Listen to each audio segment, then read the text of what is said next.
C'est gâté au Mali. Depuis plusieurs semaines, le Mali traverse une période de forte tension sécuritaire.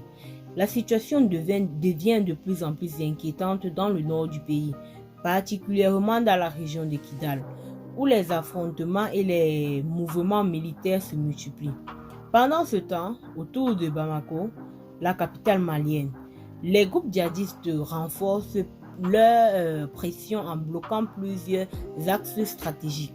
Une crise qui fait craindre une nouvelle escale de violence dans tout le pays. Selon plusieurs sources sécuritaires, les tensions à Kidal auraient atteint, autant pour moi, un niveau extrêmement élevé.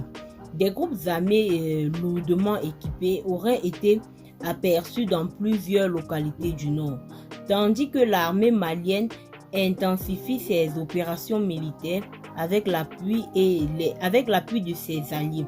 Cette situation crée une atmosphère de peur et d'incertitude parmi les populations civiles, déjà éprouvées par des années de conflit.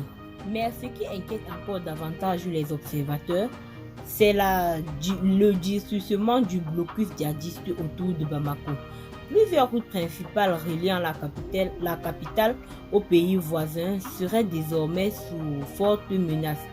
Des camions transportant des marchandises et du carburant auraient été attaqués ou incendiés.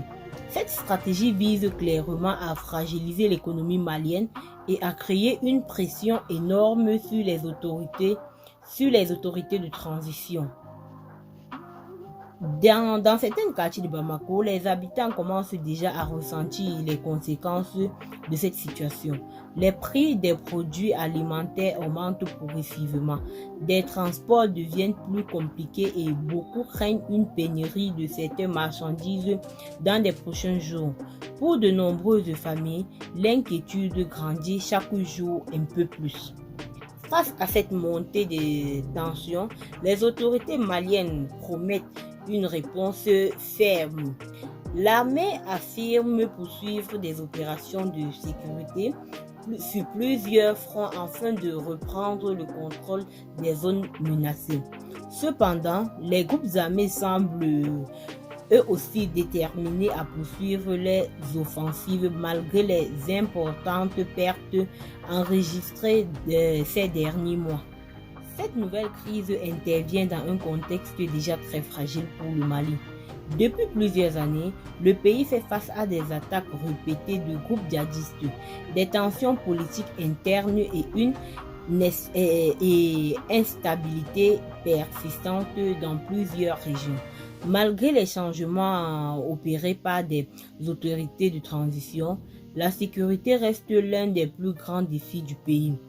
Aujourd'hui, beaucoup d'observateurs craignent que la situation ne dégénère davantage dans les semaines à venir. Si les affrontements continuent de s'intensifier à Kidal et que le blocus autour de Bamako se renforce, les conséquences pourraient être très lourdes pour les populations civiles.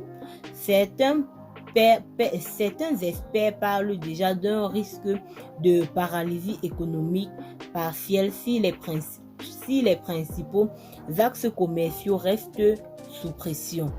Pendant ce temps, la communauté internationale suit l'évolution de la situation avec beaucoup d'attention. Plusieurs organisateurs appellent au dialogue et à la protection des civils, alors que les habitants espèrent avant tout retrouver la paix et la stabilité après de longues années de crise. Une chose est certaine, les prochains jours seront décisifs pour l'avenir du Mali. Entre tensions militaires dans le nord et pression croissante autour de Bamako, le pays se retrouve à un tournant extrêmement sensible de son histoire récente. Dites-nous maintenant en commentaire ce que vous pensez de cette situation au Mali. Selon vous, l'armée malienne pourrait-elle reprendre totalement le contrôle du terrain face aux groupes armés? N'oubliez pas de liker la vidéo et de partager et surtout de vous abonner pour poursuivre une actualité africaine en temps réel. Bye bye.